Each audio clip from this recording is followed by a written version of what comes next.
चुनाव आयोग ने 4 राज्यों और 1 केंद्र शासित प्रदेश के लिए विधानसभा चुनाव का आज ऐलान कर दिया। इसके साथ ही चुनाव आचार संहिता लागू हो गई है। 5 राज्यों में कुल 824 विधानसभा सीटों पर मतदान होगा। 18 करोड़ से ज्यादा मतदाता वोट डालेंगे। पश्चिम बंगाल में 294 सीटों पर 8 चरणों में मतदान होगा। असम की 126 सीटों पर 3 चरणों में मतदान होगा। तमिलनाडु की विधानसभा 234 सीट, केरल की 140 सीटों पर और पुदुचेरी की 30 सीटों पर एक साथ 6 अप्रैल को वोटिंग होगी। सभी राज्यों की मतगणना 2 मई को होगी। मुख्य चुनाव आयुक्त सुनील अरोड़ा ने कहा कि कोरोना को ध्यान में रखते हुए चुनाव संपन्न कराए जाएंगे। मतदाता की सुरक्षा का ध्यान रखा जाएगा। मतदान प्रक्रिया में कोविड-19 के दिशा निर्देशों का सख्ती से पालन किया जाएगा। मतदान का समय 1 घंटा बढ़ाया गया है। सभी चुनाव कर्मचारियों का टीकाकरण होगा। चारों राज्यों में मतदान केंद्रों की संख्या बढ़ाई गई है। वहीं नामांकन की ऑनलाइन सुविधा होगी। जमानत की राशि ऑनलाइन जमा की जाएगी। डोर टू डोर कैंपेन में 5 से ज्यादा लोग नहीं हो सकते। पश्चिम बंगाल में विधानसभा की सभी 294 सीटों के लिए 8 चरणों में मतदान कराए जाएंगे। कोविड-19 प्रोटोकॉल को देखते हुए राज्य में 1 लाख से ज्यादा मतदान केंद्र होंगे, जो पिछले चुनाव से 30% से अधिक है। बंगाल में 27 मार्च को पहले चरण के लिए मतदान होगा। इसके लिए अधिसूचना 2 मार्च को जारी होगी और नामांकन प्रक्रिया 12 मार्च तक पूरी होगी। 1 अप्रैल को दूसरे चरण के लिए वोटिंग होगी। दूसरे दौर के लिए अधिसूचना 5 मार्च को जारी होगी और नामांकन की प्रक्रिया 17 मार्च तक होगी। 31 सीटों पर 6 अप्रैल को तीसरे चरण का मतदान होगा। इसके लिए अधिसूचना 12 मार्च को जारी होगी और नामांकन प्रक्रिया 22 मार्च तक चलेगी। 10 अप्रैल को चौथे चरण में 44 सीटों पर चुनाव होगा। इसके लिए 16 मार्च को अधिसूचना जारी होगी। इसके लिए नामांकन 23 मार्च तक दाखिल होंगे। राज्य की 45 विधानसभा सीटों पर 17 अप्रैल को 5वें चरण की वोटिंग होगी। इसके लिए अधिसूचना 23 मार्च को जारी होगी। 3 अप्रैल तक नामांकन दाखिल किए जा सकेंगे। पत्रों की जांच होगी। नाम वापसी का भी काम होगा। 6ठे चरण की वोटिंग 22 अप्रैल को होगी। इसके लिए अधिसूचना 26 मार्च को जारी होगी। नामांकन प्रक्रिया 7 अप्रैल तक पूरी कर ली जाएगी। वहीं 7वें चरण की वोटिंग जो है वो 26 अप्रैल को होगी। इसके लिए अधिसूचना 31 मार्च को जारी होगी। आखिरी यानी 8वें चरण की वोटिंग जो है 29 अप्रैल को होगी। पश्चिम बंगाल विधानसभा चुनाव के लिए मतगणना जो है वो 2 मई को होगी। और पश्चिम बंगाल से पहले 34 साल तक लेफ्ट दलों का चुनाव है वो रहा है, लेकिन इस बार 2 बार से मुख्यमंत्री ममता बनर्जी की अगुवाई में तृणमूल कांग्रेस बीजेपी सत्ता में है। 10 साल से सत्ता में रहने के कारण टीएमसी के खिलाफ सत्ता विरोधी लहर भी हो सकती है। टीएमसी से पहले 34 साल तक लेफ्ट दलों का यहाँ पे शासन रहा है, लेकिन इस बार प्रदेश में परिवर्तन की उम्मीदें की जा रही हैं। बीजेपी ने बंगाल चुनाव के लिए लोखो सोनार बांग्ला अभियान शुरू किया है, जिसमें 5 साल के लिए पश्चिम बंगाल के भविष्य के लिए नागरिकों से सुझाव मांगे जा रहे हैं। बीजेपी को इस बार बंगाल चुनाव से बड़ी उम्मीदें हैं, क्योंकि उसने 2019 के लोकसभा चुनाव में 42 लोकसभा सीटों में 18 सीटें जीती थी। उधर कांग्रेस इस बार भी लेफ्ट के सहारे प्रदेश में अपनी साख बचाने की कोशिश में है।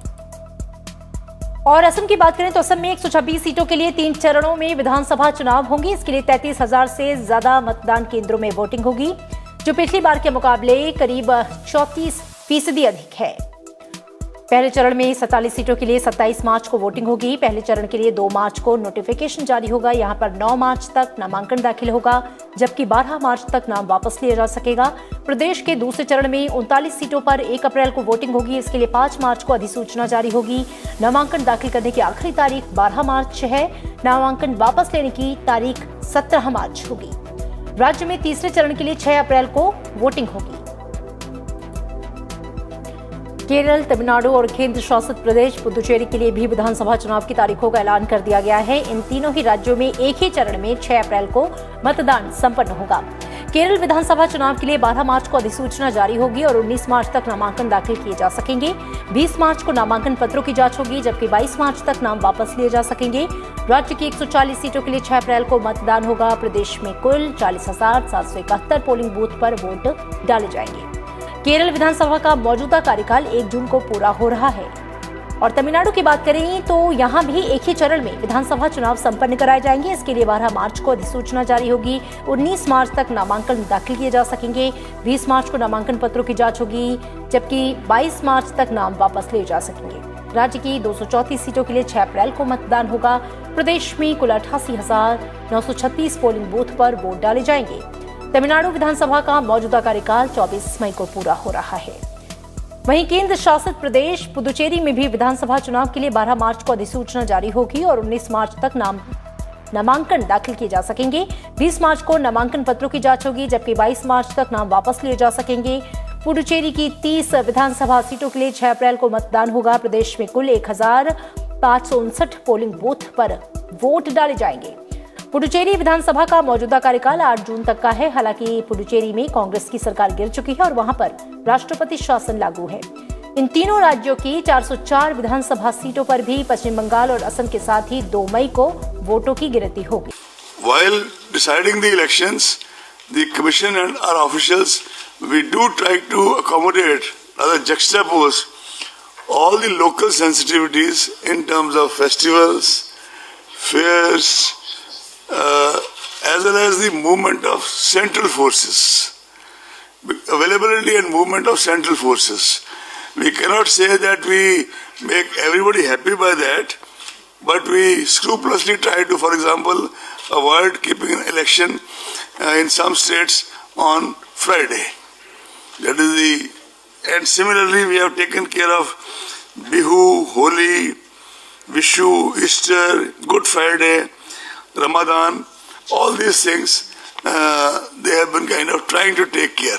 Not only that, I would like to inform you that even when the exams for Central Board of Secondary Educations were being fixed, Umesh Sinha ji had a series of meetings, informal meetings or formal meetings between him and the CBSE authorities, and we try to kind of see what their sensitivities are and they try to accommodate what our sensitivities are. And the outcome has been that there has been quite a kind of harmonious interaction in that regard.